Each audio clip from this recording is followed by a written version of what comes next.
नमस्कार दोस्तों, आज हम आपको भगवान शिव की एक ऐसी भावुक और प्रेरणादायक कथा सुनाने जा रहे हैं जो हमें सिखाती है कि भगवान को धन दौलत नहीं बल्कि सच्चा प्रेम और भक्ति प्रिय होती है। यह कहानी है एक गरीब भक्त की जिसके घर स्वयं भगवान शिव भोजन करने आए। बहुत समय पहले की बात है। हिमालय की तलहटी में एक छोटा सा गांव था। उस गांव में एक अत्यंत गरीब ब्राह्मण रहता था। उसका नाम देवदत्त। उसके पास ना धन था न अन्न का भंडार। छोटी सी कुटिया में वह अपनी पत्नी और एक छोटे से पुत्र के साथ रहता था। जीवन कठिनाइयों से भरा था, लेकिन देवदत्त का मन हमेशा भगवान शिव की भक्ति में लगा रहता था। प्रतिदिन सुबह वह पास के शिव मंदिर में जाकर शिवलिंग पर जल चढ़ाता, बेलपत्र अर्पित करता और पूरे मन से ओम नमः शिवाय का जाप करता। कई बार ऐसा होता कि घर में खाने को कुछ नहीं होता, लेकिन वह कभी शिकायत नहीं करता था। उसकी पत्नी अक्सर कहती, स्वामी बच्चों को भूख लगी है, कुछ इंतजाम कीजिए। देवदत्त मुस्कुराता कहता, शिवजी सब देख रहे हैं, वे जरूर हमारी परीक्षा ले रहे हैं।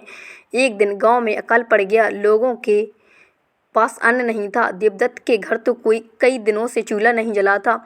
उसकी पत्नी चिंतित थी, बेटा भूख से रो रहा था।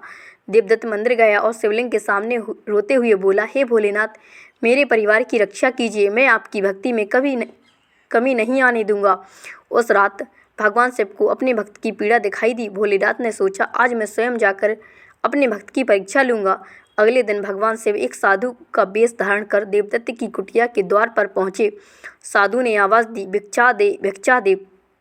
देवदत्त की पत्नी बाहर आई। घर में कुछ नहीं था। वह बोली, महाराज, हम बहुत गरीब हैं, हमारे पास देने को कुछ नहीं है। तभी देवदत्त बाहर आया। उसने साधु को प्रणाम किया और कहा, महाराज, हमारे पास अन्न नहीं है, पर आप अंदर बैठिए, हम जैसे भी हों आपका आतिथ्य करेंगे। देवदत्त ने घर में रखे आखिरी थोड़े चावल और जंगली साग से एक छोटी सी खिचड़ी बनाई। वह भोजन साधु के सामने रखकर बोला, महाराज, यह हमारा साधारण भोजन है, कृपया स्वीकार करें। साधु मुस्कुराए। उन्होंने प्रेम से भोजन ग्रहण किया। भोजन करते समय उन्होंने देखा कि देवदत्त और उसका पूरा परिवार भूखा बैठा है। साधु ने पूछा, तुम लोग क्यों नहीं खाते? देवदत्त बोला, पहले अतिथि फिर हम, यही धर्म है।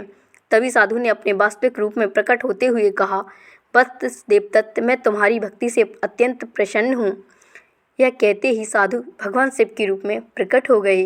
कुटिया दिव्य प्रकाश से भर गई। देवदत्त और उसकी पत्नी भगवान शिव के चरणों में गिर पड़े। देवदत्त बोला, प्रभु, मैं तो आपको सेवक हूँ, आपने मेरे घर भोजन किया, यह मेरा सौभाग्य है।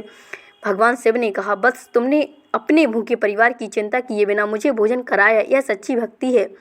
भगवान शिव ने उसे वरदान दिया कि उसके घर कभी अन्न धन की कमी नहीं होगी। उसी क्षण कुटिया में अन्न के भंडार प्रकट हो गए। देवदत्त का जीवन सुख समृद्धि से भर गया। तो दोस्तों, इस कथा से हमें यह सीख मिलती है कि भगवान शिव को दिखावे की पूजा नहीं बल्कि सच्चे हृदय की भक्ति चाहिए। जो भी अपने सामर्थ्य अनुसार दूसरों की मदद करता है वह सच्चा भक्त है।